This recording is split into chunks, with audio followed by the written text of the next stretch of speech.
Everyone, నేను మీ శాలిని శ్రీలు. ఎలా ఉన్నారు ఫ్రెండ్స్ ఈ రోజు అయితే నేను చికెన్ ఫ్రై చేస్తున్నాను. మళ్ళీ ఎలా చేస్తానో చూసేయండి. ముందుగా మనం చికెన్ కోసం ఆయిల్ వేసుకుందాం. ఆయిల్ మనకు వేడెక్కాక సన్నగా కట్ చేసుకున్న 2-3 ఉల్లిపాయలను కోసుకొని వేసుకోవాలి. ఉల్లిపాయలు మనకు మంచిగా కొంచెం బ్రౌన్ కలర్ వచ్చే వరకు ఫ్రై చేసుకోవాలి.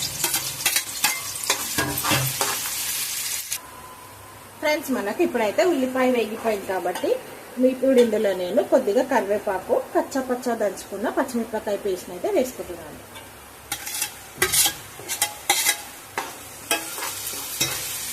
ఇప్పుడు ఇదంతా కొత్తగా ఫ్రై అయ్యే వరకు ఫ్రై చేసుకుందాం. ఫ్రెండ్స్, ఇక్కడ నేను చికెన్ ని ముందుగానే కడుక్కొని ఒక 2-3 గంటల ముందు నానబెట్టి పెట్టుకున్నాను. ఇందులో నేను అల్లం వెల్లుల్లి పేస్ట్, కారం, ఉప్పు, పసుపు, ధనియాల పొడి, చికెన్ మసాలా అన్ని వేసి కలిపేసి పెట్టేసుకున్నాను. మీరు కూడా ఇలా కలిపేసి పెట్టుకుంటే మనకు చికెన్ సూపర్ గా అవుతుంది. ఇప్పుడు మనం ఈ చికెన్ ని ఇందులో యాడ్ చేసేసుకుందాం.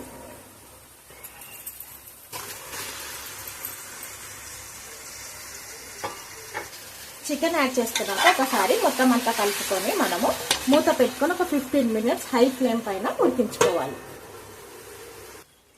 ఇప్పుడు మనకు ఒక 15 నిమిషాలు అయింది కాబట్టి మనం మొత్తం అంతా ఒకసారి కలుపుకుందాం.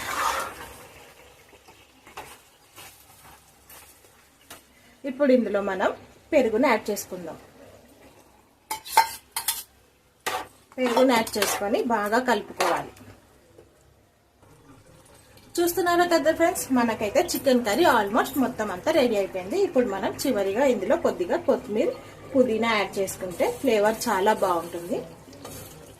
బయట అయితే జోరుగా వర్షం పడుతుంది ఫ్రెండ్స్. ఇంత చల్లగా ఉన్నప్పుడు మనం చికెన్ కర్రీ చేసుకొని తింటే సూపర్ అదిరిపోతుంది. చాలా అంటే చాలా బాగుంటుంది.